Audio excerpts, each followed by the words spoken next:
এমন এক জায়গায় দাঁড়িয়ে আছি যেখান থেকে সামনে তাকালেও ভয় লাগে, পিছনে তাকালেও কষ্ট লাগে।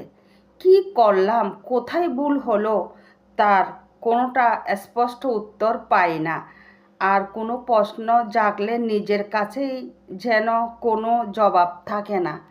কি করলাম, কি যে ভুল করলাম, কি করতে গিয়ে কী হয়ে গেল, জীবনটার মধ্যে কোনো কিছু খুঁজে পায় না। অনেক মানুষ আছে এরকম, মানে পিছনে যদি তাকাই কেমন জানি ভয় লাগে, সামনে তাকাই ভয় লাগে, কি ভুল করলাম। অনেক মানুষ আছে, হয়তো ভুলে ভরা জীবন, কিছু করার নাই। সময় থাকতে ভুল সংশোধন করা দরকার, উচিত আমি মনে করি। কেননা আমরা ভুল করেছি, ভুল করতে যাচ্ছি, সেজন্য কষ্ট পরবর্তী পেতে হবে সবাইকে। ঠিক বললাম তো?